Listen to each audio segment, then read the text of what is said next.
तो योद्धा, कल कुछ स्टूडेंट ने पूछा कि जो हमारे है बुक में पिछले इंडस्ट्रियल पॉलिसी की कंटेंट दिया हुआ है, प्राथमिकता, अति प्राथमिकता, ये सब कुछ सामान्य श्रेणी के उद्योग और भी कुछ औद्योगिक नीतियों के बारे में लिखा है, तो वो पढ़ना है कि नहीं? तो वो नहीं पढ़ना है आपको, वो आउटडेटेड हो गया। वो अब हम लोग 2025 में आ चुके हैं, वो 2024 में वो एक्सपायर हो चुका है। तो जो चीज़ें प्रैक्टिकल है ही नहीं हमारे राज्य के लिए, वो उसको पढ़ने का कोई मतलब ही नहीं है। अगर एग्जामिनर पूछता भी है तो वो सिर्फ एक बेवकूफ़ी ही है, क्योंकि हमारे पास नई इंडस्ट्रियल पॉलिसी है तो हम लोग नई इंडस्ट्रियल पॉलिसी पढ़ेंगे, पुराने वाले को नहीं पढ़ेंगे। तो वो चीज़ें मत पढ़ना आप।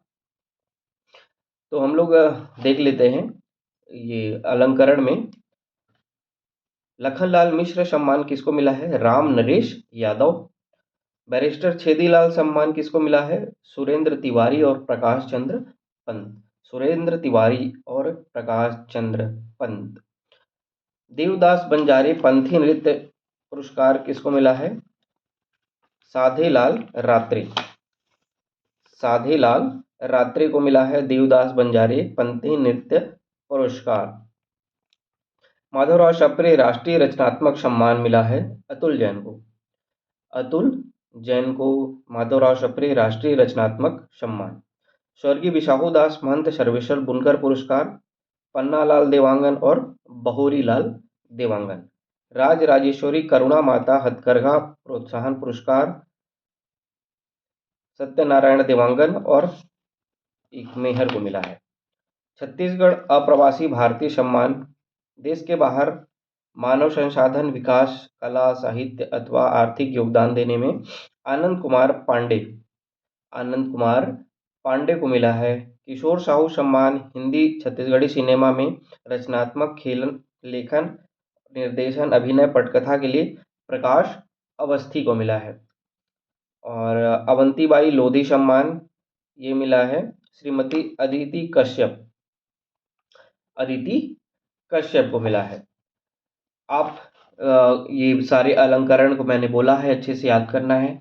ये सिर्फ ना आपको प्रीलिम्स में हेल्प करेगा, ये आपके मेंस में भी हेल्प करेगा। कौन से सम्मान होते हैं, किस क्षेत्र में दिए जाते हैं और इस साल किसको मिला है, ये बहुत ही ज़्यादा महत्वपूर्ण है। क्योंकि पिछले साल नहीं मिला था, इस साल मिला है, तो हमारे लिए ये और भी महत्वपूर्ण हो जाता है। तो इसको याद करना है। हम लोगों ने रिवीजन के साथ डेली इसको 5-5 करके याद किया। आज हम लोग सिख धर्म को शुरू करते हैं। सिख धर्म जो बताया गया है ये भारत की संस्कृति में हिंदू धर्म से पृथक होके 1469 में शुरू हुआ था। 1469 में एक रिवॉल्यूशनरी पर्सन थे जिनका नाम था गुरु नानक देव। गुरु नानक देव 1469 में जन्म लिए थे। कहाँ जन्म लिए थे, ये इंपॉर्टेंट क्वेश्चन बनता है।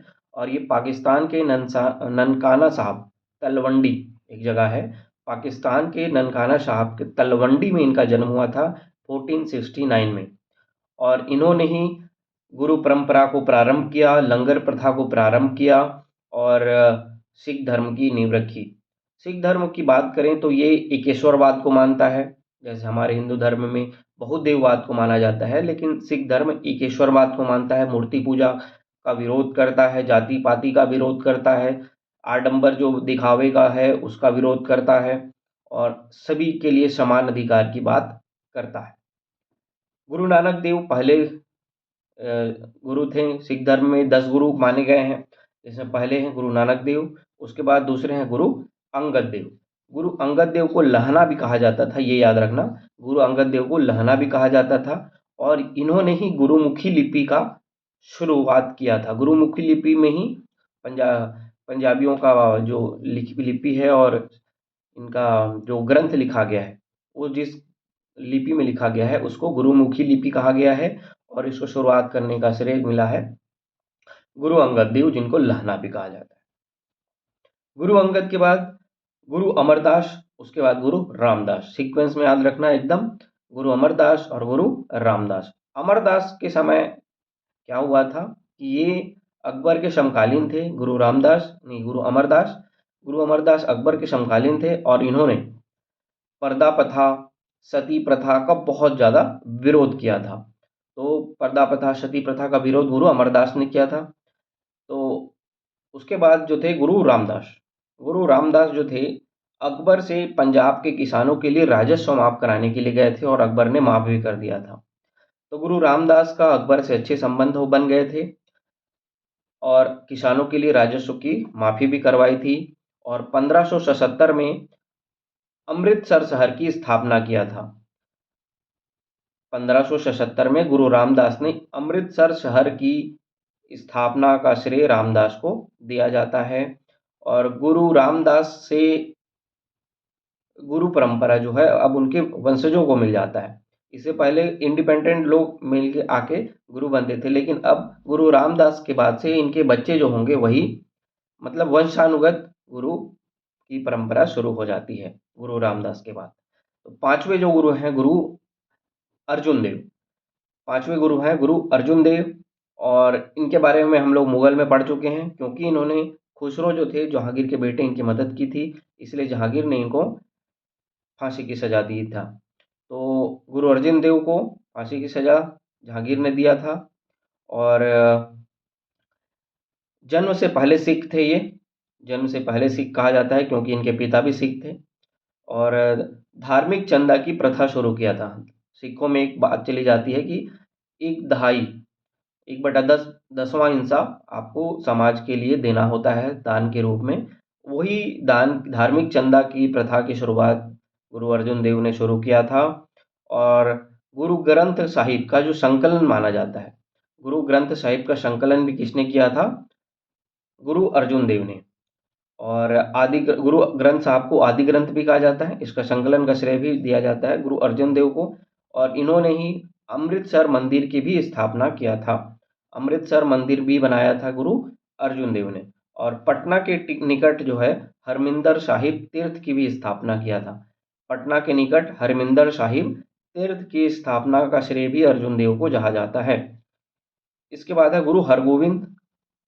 तीनों एकदम याद रखना सीक्वेंस में, गुरु गोविंद, हर राय, गुरु हर किशन। गुरु हरगोविंद, गुरु हर राय, गुरु हर किशन, तीनों एकदम याद है। जैसे गुरु अमरदास रामदास याद किए थे, और उसी प्रकार उसके बाद अर्जुन देव थे, उसके बाद गुरु हरगोविंद, हर राय और हर किशन। तो हरगोविंद ने क्या किया था? अकाल तख्त की स्थापना करके सिखों को योद्धा के रूप में परिवर्तन किया था गुरु गोविंद सिंह ने, गुरु हरगोविंद सिंह ने। और ये अपने साथ 2 तलवारें रखते थे जिन्हों पीरी और मीरी कहा जाता था। तो गुरु हरगोविंद के लिए बारे में इतना ही कुछ है। उसके बाद गुरु हर राय के बारे में भी कुछ ज़्यादा कुछ मिलता नहीं है। और गुरु हरकिशन के बारे में भी कुछ ज़्यादा मिलता नहीं है। चेचक से इनकी मृत्यु हुई थी, औरंगजेब के समकालीन थे। तो गुरु हरगोविंद, हर राय, हरकिशन के बाद 9वें जो गुरु होंगे गुरु तेग बहादुर होंगे। गुरु तेग बहादुर औरंगजेब के समकालीन थे, और औरंगजेब ने गुरु तेग बहादुर को इस्लाम धर्म कबूलने के लिए विवश किया, लेकिन गुरु तेग बहादुर ने नहीं इस्लाम धर्म कबूल किया, जिसके कारण औरंगजेब ने उसको मरवा दिया। तो गुरु तेग बहादुर जो थे शहीद हुए इस अपने धर्म की रक्षा के लिए, ये इनका महत्वपूर्ण पॉइंट है। उसके बाद 10वें गुरु जो आखिरी गुरु माने जाते हैं, गुरु गोविंद सिंह। गुरु गोविंद सिंह का जन्म पटना में हुआ था, और सिखों को सैनिक रूप में ये तैयार करते हैं, खालसा पंथ की स्थापना करते हैं, और अपने शिष्यों को पंचकार अपनाने की आदेश देते हैं। पंचकार अपनाने का आदेश में कीस होगा, कंघा होगा, कड़ा होगा, कच्छा होगा और कटार होगा। जैसे देखना आप, जो सिख होंगे वो पगड़ी पहनते हैं, क्योंकि उसके अंदर बहुत उनके बाल कटवाने नहीं होते शायद ऐसा, और उसी में एक लकड़ी का कंघा भी खोप के रखते हैं। तो केस और कंघा 2 हो गए। कच्छा रखते हैं, कच्छा पहनते हैं, और कड़ा, एक कड़ा उनके पास होता है हमेशा, देखना सिख एक कड़ा जरूर पहनते हैं। और कृपान या कटार, जो एक छोटा सा चाकू टाइप का होता है, वो भी अपने साथ वो हमेशा रखते हैं। तो ये सारी चीज़ें थीं, और इनका एक प्रसिद्ध कथन था, चिड़ियों से मैं बाज लड़ावा। तो ये सिख धर्म का था। उनके बाद बांदा बहादुर, बंदा बहादुर का भी नाम याद रखना। रणजीत सिंह का भी नाम बहुत इम्पोर्टेंट है। स्वतंत्र सिख राज्य की स्थापना करने का श्रेय रणजीत सिंह को जाता है। तो ये कुछ मराठाओं के बारे में है, आपको जानकारी रखनी थी। मराठाओं बोलता हूँ, सिखों के गुरुओं के बारे में। हमारे इतिहास में 10 गुरु थे, 10ओं की सीक्वेंस से आपको याद रखना था। अभी देखो मैं 8 बज रहे हैं, मैं ये वीडियो रिकॉर्ड कर रहा हूँ और मेरी इलेक्शन ड्यूटी लगी है, तो मुझे 10 बजे रायपुर के दानी स्कूल में पहुंचना है। और अभी मैं नया रायपुर में रहता हूं, तो 1 घंटे पहले निकलना पड़ता है। तो 9 बजे निकलूँगा और 10 बजे पहुंचूँगा। 10 बजे से इलेक्शन ड्यूटी हमारी। और स्थिति ऐसा होता रहता है हमारे बीच, तो पढ़ना इम्पोर्टेंट है और समय का अच्छे से यूटिलाइजेशन करना भी इम्पोर्टेंट है। विपरीत परिस्थिति आती रहती हैं, लेकिन हमको अपनी पढ़ाई से जुड़ के रहना है, अपने समय को यूज़ करना है। अगर समय आपका कोई और ले जा रहा है, तो समय कहीं और से निकालना होता है। सुबह 6 बजे उठ के मैं आप लोगों की ये वीडियो बनाने के लिए मैं थोड़ा-सा पढ़ाई भी करता हूँ और 2 घंटे पढ़ने के बाद ये वीडियो बना के मैं अपने काम पे चला जाता हूँ। शाम को 6 बजे मैं रूम आऊँगा और दिन भर की ड्यूटी इसी तरीके से होती है। फिर जैसे भी होती है, आप लोगों के साथ हम बिल्कुल जुड़ने का प्रयास करते हैं। अच्छे से पढ़ना है, बिल्कुल भी विलास नहीं होना है। अगर आप लगातार पढ़ रहे हैं, तो ज़रूर एग्ज़ाम निकलेगा। कल मिलेंगे एक नए रिवीजन के साथ। आज के लिए इतना ही है। Thank you.